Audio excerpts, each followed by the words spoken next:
आप सभी को प्रेज़ द लॉर्ड। आज हम भजन संहिता और उसके फर्स्ट चैप्टर से बाइबल रीडिंग स्टार्ट करेंगे और उसके बाद मरकुस रचित सुसमाचार और उसके फोर्थ चैप्टर तक बाइबल रीडिंग करेंगे। मैं फ्रांसिस जोसेफ और मेरी पूरी टीम की तरफ से मैं आप सभी का बाइबल रीडिंग हिंदी ऑडियो में स्वागत करता हूँ। आइए हम प्रार्थना में चलें। धन्यवाद धन्यवाद धन्यवाद महान सामर्थी पिता, आपका धन्यवाद करते हैं कि प्रभु जी आपने अपनी हिफाजत में रखा, सुरक्षित रखा। आपने एक बार फिर अवसर दिया कि पिता परमेश्वर मैं बाइबल रीडिंग कर सकूं। है पिता परमेश्वर, जो आपने आज का वचन दिया है प्रभु, जो ये वचन पढ़ा जाए और जो सुना जाए उसके ऊपर आप अपना आशीष भरा हाथ रखें। इस प्रार्थना को मांगते हैं यीशु मसीह के सच्चे और जिंदे नाम से, आमीन। भजन संहिता और उसका फर्स्ट चैप्टर। क्या ही धन्य है वह पुरुष जो दुष्टों की युक्ति पर नहीं चलता और न पापियों के मार्ग में खड़ा होता और न ठट्टा करने वालों की मंडली में बैठता है, परंतु वह तो यहोवा की व्यवस्था से प्रसन्न रहता और उसकी व्यवस्था पर रात दिन ध्यान करता रहता है। वह उस वृक्ष के समान है जो बहती नालियों के किनारे लगाया गया है और अपनी ऋतु में फलता है और जिसके पत्ते कभी मुरझाते नहीं। इसलिए जो कुछ वह पुरुष करे वह सफल होता है। दुष्ट लोग ऐसे नहीं होते, वह उस भूसी के समान होते हैं जो पवन से उड़ाई जाती है। इस कारण दुष्ट लोग अदालत में स्थिर न रह सकेंगे और न पापी धर्मियों की मंडली में ठहरेंगे, क्योंकि यहोवा धर्मियों का मार्ग जानता है, परंतु दुष्टों का मार्ग नष्ट हो जाएगा। इसके बाद हम पढ़ेंगे मरकुस और उसका फोर्थ चैप्टर। वह फिर झील के किनारे उपदेश देने लगा और ऐसी बड़ी भीड़ उसके पास इकट्ठी हो गई कि वह झील में एक नाव पर चढ़कर बैठ गया और सारी भीड़ भूमि पर झील के किनारे खड़ी रही और वह उन्हें दृष्टांतों में बहुत सी बातें सिखाने लगा और अपने उपदेश में उनसे कहा, सुनो, एक बोने वाला बीज बोने निकला। बोते समय कुछ मार्ग के किनारे गिरा और पक्षियों ने आकर उसे चुग लिया।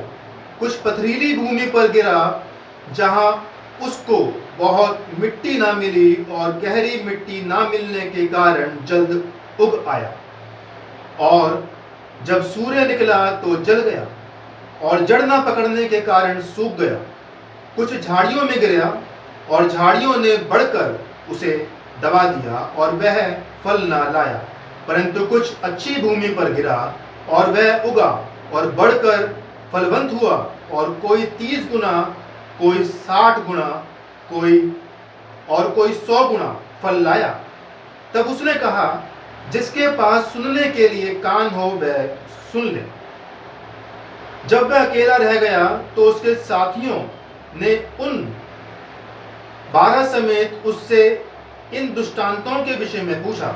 उसने उनसे कहा, तुमको तो परमेश्वर के राज्य के भेद की समझ दी गई है, परंतु बाहर वालों के लिए सब बातें दृष्टांतों में होती हैं, इसलिए कि वह देखते हुए देखें और उन्हें सुझाई ना पड़े और सुनते हुए सुने भी और ना समझें, ऐसा ना हो कि वह फिरें और क्षमा किए जाएं। फिर उसने उनसे कहा, क्या तुम ये दृष्टांत नहीं समझते? तो फिर और सब दृष्टांतों को कैसे समझोगे? बोने वाला वचन बोता है जो मार्ग के किनारे के हैं, जहां वचन बोया जाता है। ये वह है कि जब उन्होंने सुना तो शैतान तुरंत आकर वचन को जो उनमें बोया गया था उड़ा ले जाता है। वैसे ही जो पथरीली भूमि पर बोए जाते हैं, ये वह हैं जो वचन को सुनकर तुरंत आनंद से ग्रहण कर लेते हैं, परंतु अपने भीतर जड़ ना रखने के कारण वह थोड़ी ही दिनों के लिए रहते हैं। इसके बाद जब वचन के कारण उन पर कलेश या उपद्रव होता है तो वह तुरंत ठोकर खाते हैं। जो झाड़ियों में बोए गए वह हैं जिन्होंने वचन सुना और संसार की चिंता और धन का धोखा और अन्य वस्तुओं का लोभ उनमें समाकर वचन को दबा देता है और वह निष्फल रह जाता है। और जो अच्छी भूमि में बोए गए ये वह हैं जो वचन सुनकर ग्रहण करते और फल लाते हैं, कोई 30 गुना, कोई 60 गुना और कोई 100 गुना। उसने उनसे कहा, क्या दिए को इसलिए लाते हैं कि पैमाने या खाट के नीचे रखा जाए? क्या इसलिए नहीं कि दीवार पर रखा जाए? क्योंकि कोई वस्तु छिपी नहीं, परंतु इसलिए है कि प्रकट हो जाए, और ना कुछ गुप्त है पर इसलिए है कि प्रकट हो जाए। यदि किसी के सुनने के कान हो तो वह सुन ले। फिर उसने उनसे कहा, चौकस रहो कि क्या सुनते हो। जिस नाप से तुम नापते हो उसी से तुम्हारे लिए भी नापा जाएगा और तुमको अधिक दिया जाएगा।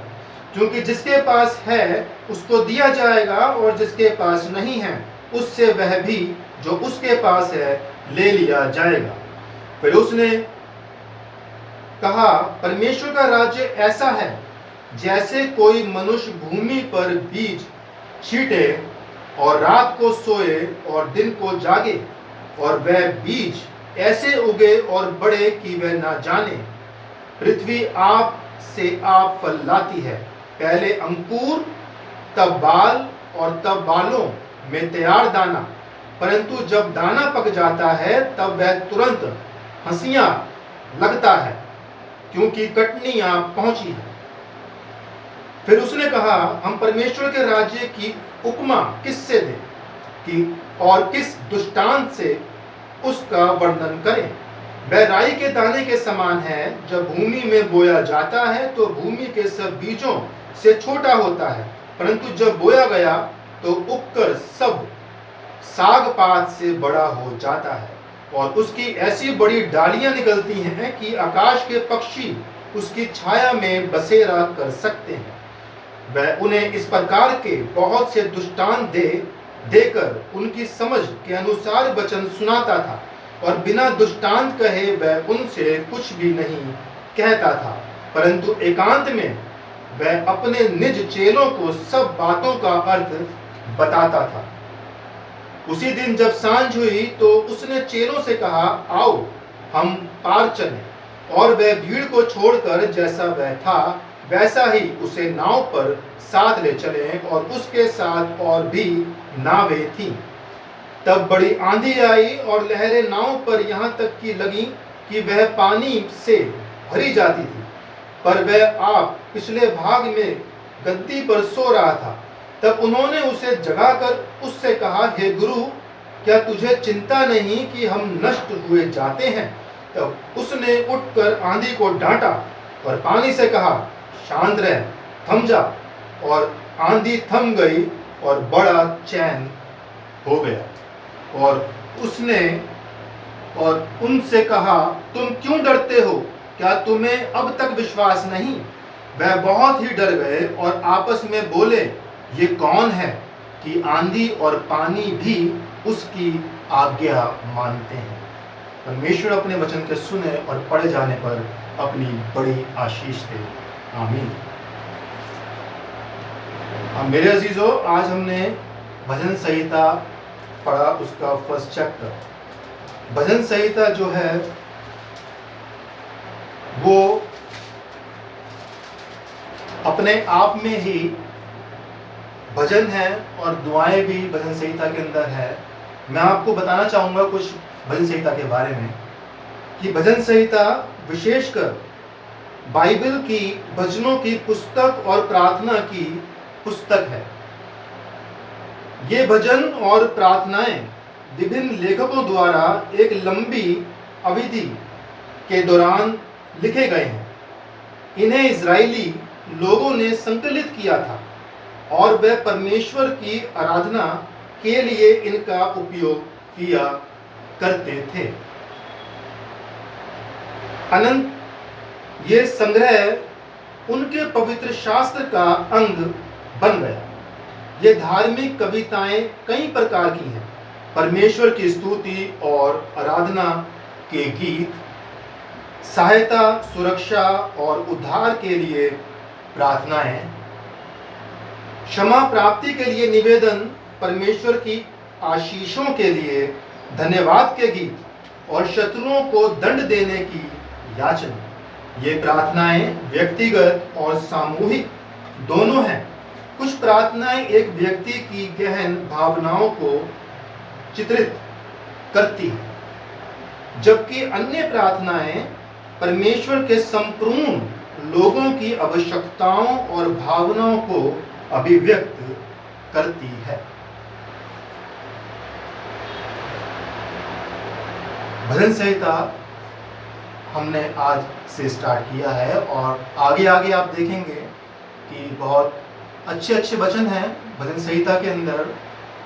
और मरकुस जो हम पढ़ रहे हैं उसमें भी आप सबने देखा होगा कि यीशु मसीह के तमाम वो आश्चर्य कर्म जो उन्होंने किए वो सब हम देखते हैं।